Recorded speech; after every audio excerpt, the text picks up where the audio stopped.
Assalamualaikum warahmatullahi wabarakatuh. Nama saya Itang Tirta dan selamat datang di channel Itang Tirta. Pada kesempatan kali ini, saya akan bercerita tentang pengalaman mistis dari sahabat kita. Kisah ini sebelumnya sudah pernah diceritakan langsung oleh narasumber di channel Kembara Sunyi. Kali ini, saya akan mencoba menceritakan kembali cerita ini. Ambil posisi nyaman, pasang headset, dan selamat mendengarkan.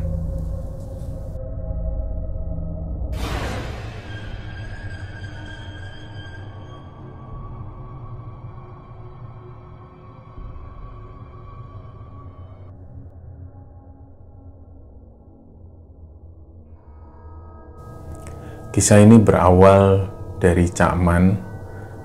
Cak Man adalah orang Surabaya, lahir dan dibesarkan di Surabaya, dan Cak Man ini punya hobi memancing.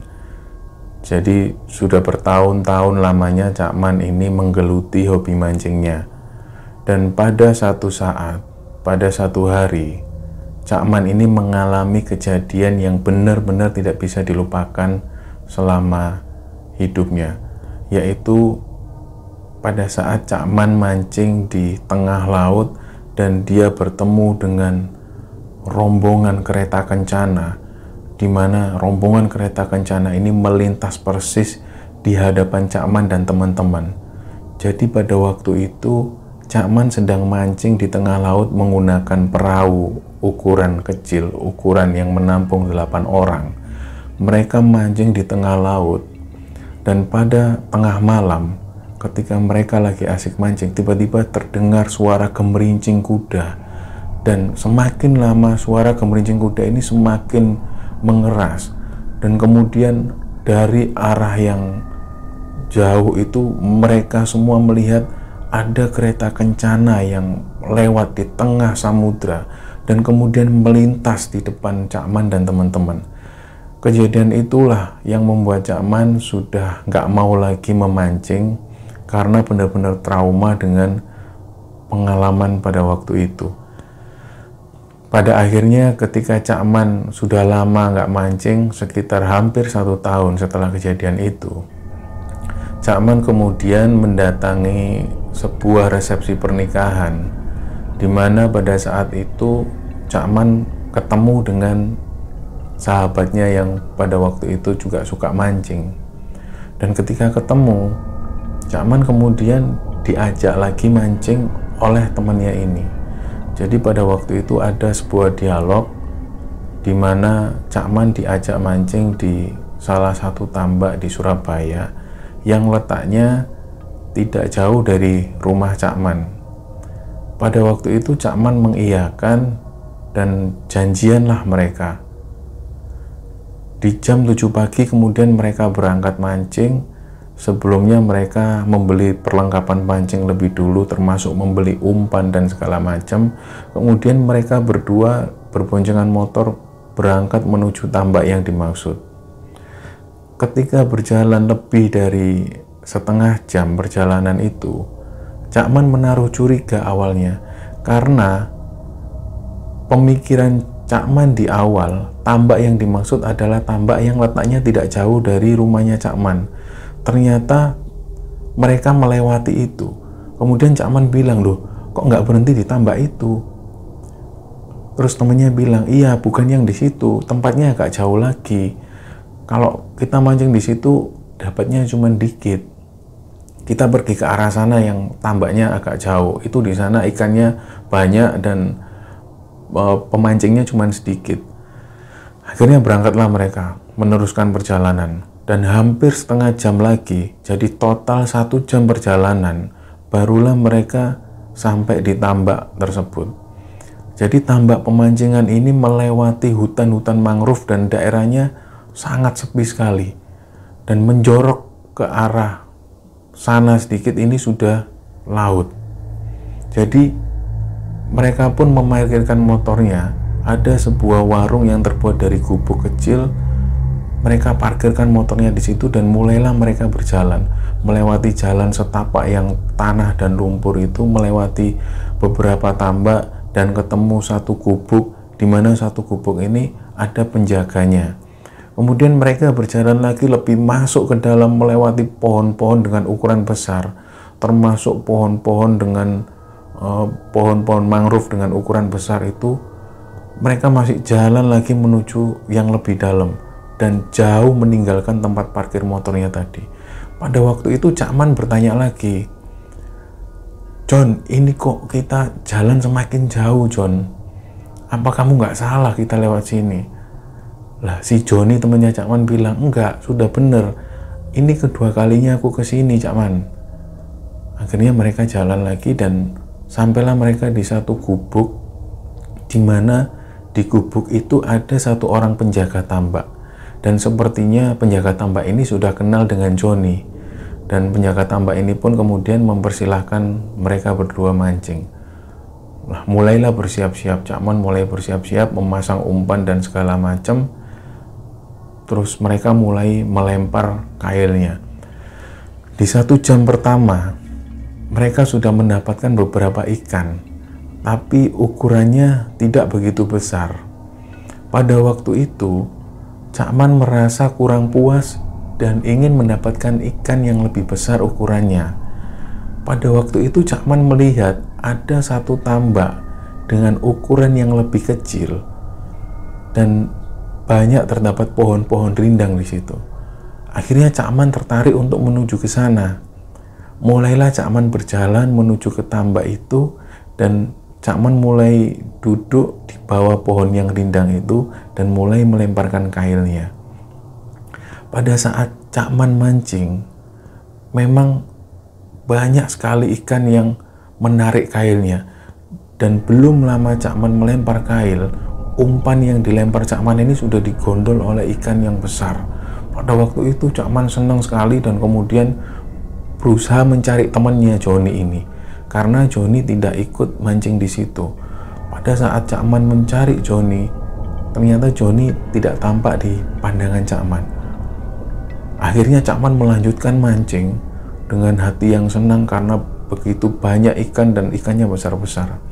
Gak lama kemudian, pada saat Cak Man mancing, tiba-tiba penjaga tambak ini datang menghampiri Cak Man dengan raut muka yang terkaget dan tergopoh-gopoh. Dia bilang, "Mas, tolong jangan mancing di sini, Mas. Mancingnya di sana aja." Cak Man sendiri bingung dengan penjaga tambak ini. "Loh, memangnya kenapa, Pak? Ini kan tambaknya sampean. Kenapa kok saya nggak boleh mancing di sini?" Terus penjaga tambak ini bilang, "Sudahlah, Mas. Pokoknya jangan mancing di sini. Nanti saya ceritakan." Nah, Cak Man yang terus penasaran, dia bilang ke penjaga tambak, "Pak, Bapak jujur aja, memangnya ada apa sih? Emangnya ada kejadian apa di tambak ini kok sampai saya nggak boleh mancing di sini?" Akhirnya penjaga tambak ini mengajak Cak Man untuk masuk ke gubuknya. Dan ketika Cak Man masuk ke gubuknya, gak lama kemudian Joni juga menghampiri dan ikut masuk duduk di gubuknya. Pada waktu itu, si penjaga tambak ini membuatkan Indomie untuk Cak Man dan Joni dan mempersilahkan mereka makan. Pada waktu Joni dan Cak Man ini makan, mulailah bercerita penjaga tambak ini. "Jadi Mas, sebenarnya 2 bulan yang lalu saya itu dikagetkan oleh mayat, Mas." Nah, Cak Man yang lagi asik makan tiba-tiba menghentikan aktivitas makannya. Dan Cak Man seperti kaget memandang, "Maksudnya mayat gimana ya, Pak?" "Ya, saya itu nemu mayat, Mas. Jadi pada waktu saya membersihkan pintu air, seperti biasa pada waktu siang hari itu, saya buka pintu air. Kok ternyata airnya nggak bisa masuk. Pasti ada yang menghambat. Terus kemudian saya kembali ke gubuk. Aku coba ambil linggis. Siapa tahu ada semacam benda yang tersangkut di situ. Pas kemudian tak congkel pakai linggis, Mas.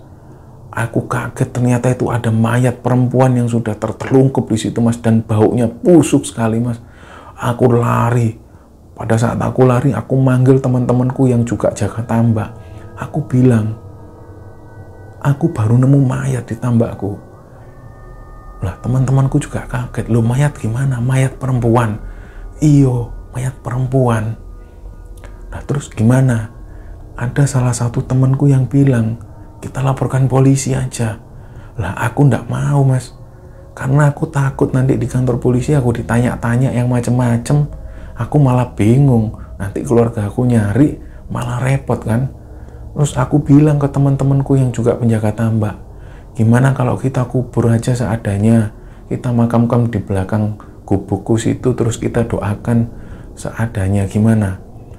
Nah pada awalnya teman-temanku ini nggak setuju, tapi karena mereka juga takut, karena nanti takut ditanya-tanya oleh polisi, akhirnya mereka mau mas. Pertama kali kita bertiga ngambil mayat itu mas, baunya busuk sekali, sampai salah satu temanku ini muntah. Kemudian mayat ini kita naikkan bareng-bareng, dan aku mulai gali tanah di belakang gubukku situ. Ketika tak gali sudah dalam, mayat ini kemudian tak masukkan dan tak kubur di situ. Nah waktu itu aku ngelihat temanku ini juga shock mas sebenarnya. Dan ketika setelah tak kuburkan, kita berdoa bareng-bareng. Malamnya aku di kampung menggelar seperti acara tahlilan untuk mendoakan jenazah perempuan ini. Nah pada waktu mendengar cerita ini, Cak Man kaget dan bilang, "Loh Pak, harusnya kan sampai melaporkan polisi Pak, jangan dimakamkan di sini. Terus sekarang gimana?" Kalau sekarang aman mas, mayatnya pada akhirnya kita sudah laporkan ke polisi, karena 2 orang temanku itu didatengin mas di mimpinya. Dia didatengin sosok perempuan yang sambil nangis, dia minta dipulangkan.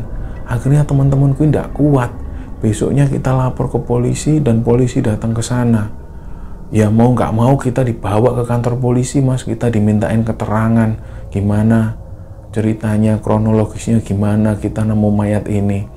Ya untungnya setelah 1 harian kita ditanya-tanya sama polisi, akhirnya kita dilepas mas. Oh, nah pada waktu itu Cak Man tanya lagi, loh terus kenapa Pak kok saya nggak boleh mancing di situ?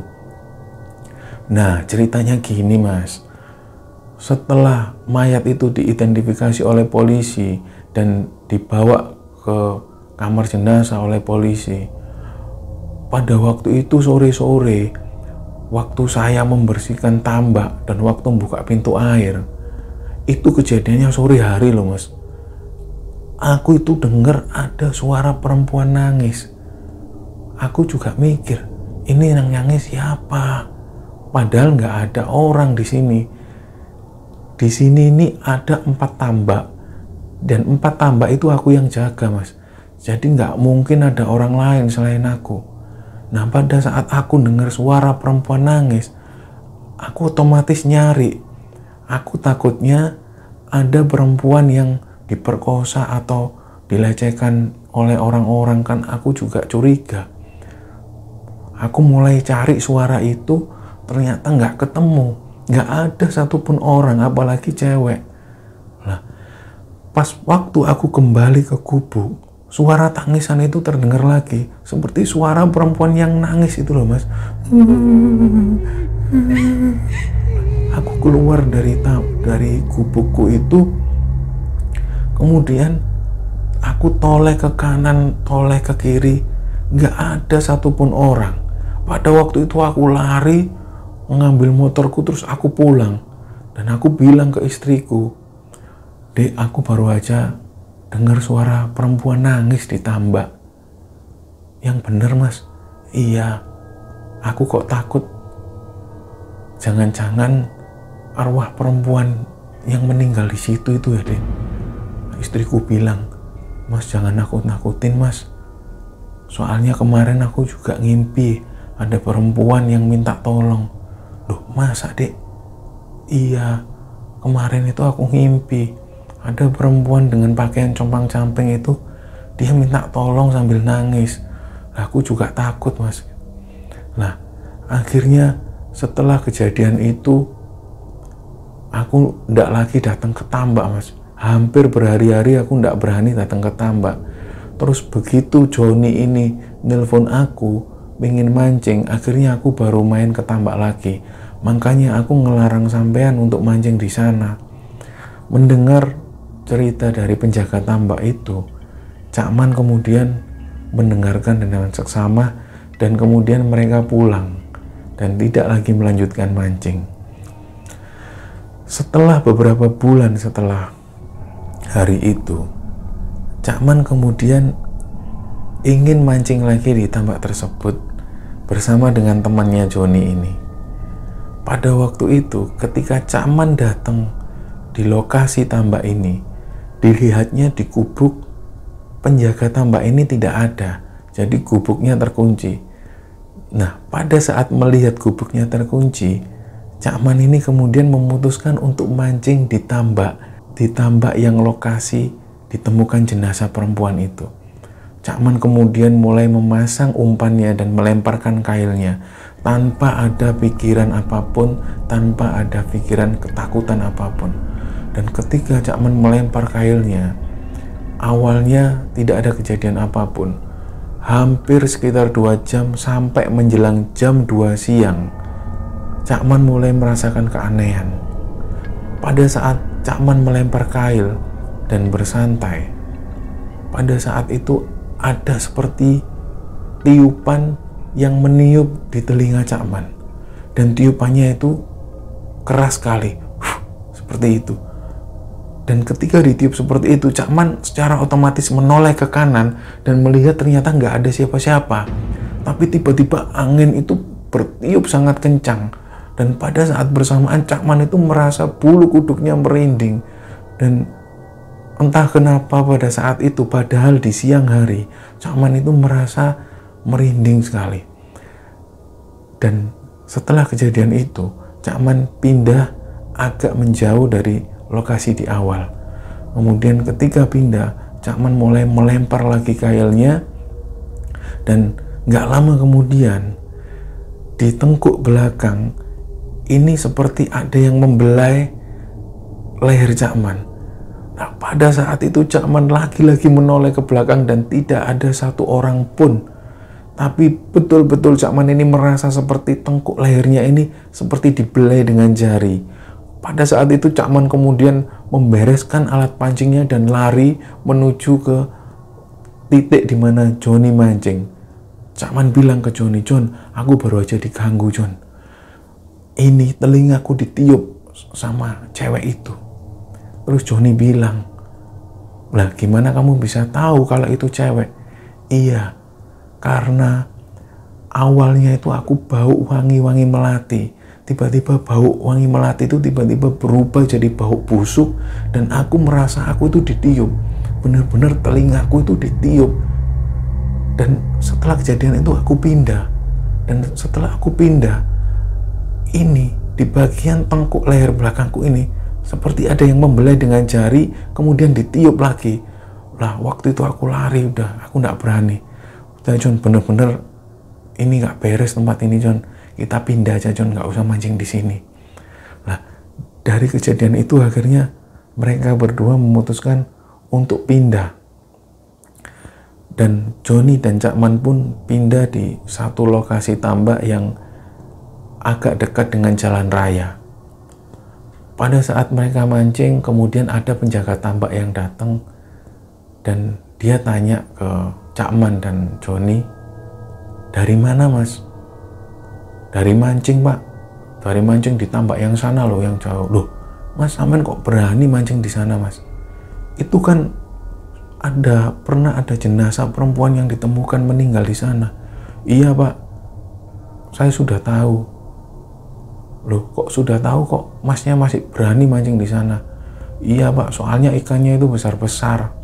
Ini tadi barusan kita mancing di sana dan saya diganggu, telinga saya ditiup, tengkuk leher belakang saya ini juga ditiup. Makanya saya pindah di sini." "Oh, iya, Mas. Kapan itu waktu saya ngambil ikan di menjelang maghrib pada saat hari sudah mulai gelap. Ini penjaga tambak ini cerita ke Cak Man dan Joni. pada waktu itu penjaga tambak ini membereskan tambaknya dan mengambil ikan dan udang. Pada waktu itu hari sudah menjelang maghrib dan hari sudah menjelang gelap. Penjaga tambak ini pada saat mengangkut ikan dan udang menuju ke sepeda motor, ada satu sosok perempuan yang dia duduk sendiri di pinggir tambak. Awalnya penjaga tambak ini tidak curiga sama sekali dengan perempuan ini. Dikiranya perempuan ini adalah perempuan yang tersesat. Dan penjaga tambak ini bilang ke perempuan ini, "Mbak, kok nangis, Mbak? Saya antar pulang, Mbak. Rumahnya di mana?" Perempuan ini sambil terus menangis sesenggukan. Kemudian penjaga tambak ini menaruh ikan dan udangnya dan menghampiri perempuan ini. Dan ketika pundaknya dipegang oleh bapak-bapak ini, dan perempuan ini noleh ke arah bapak-bapak dengan raut muka yang busuk, wajah yang hijau dan membiru. Dan pada waktu itu penjaga tambak ini lari dan menuju ke sepeda motornya dan menuju ke rumahnya tanpa memperhatikan ikan dan udangnya tadi. Keesokan harinya baru dia ambil ikan dan udangnya itu. Kejadian itulah yang kemudian diceritakan ke Cak Man, bahwa memang di tambak itu sejak ada jenazah yang ditemukan, tambak itu menjadi angker dan seringkali banyak terdengar suara tangisan perempuan. Itulah pengalaman yang dialami oleh Cak Man ketika mancing di sebuah tambak pemancingan ikan di daerah Surabaya. Dan kisah ini sudah pernah diceritakan langsung oleh Cak Man di channel Kembara Sunyi. Bagi teman-teman yang ingin mendengar langsung cerita dari narasumber Cak Man, bisa langsung menuju channel Kembara Sunyi. Sekian cerita dari saya. Terima kasih. Wassalamualaikum warahmatullahi wabarakatuh.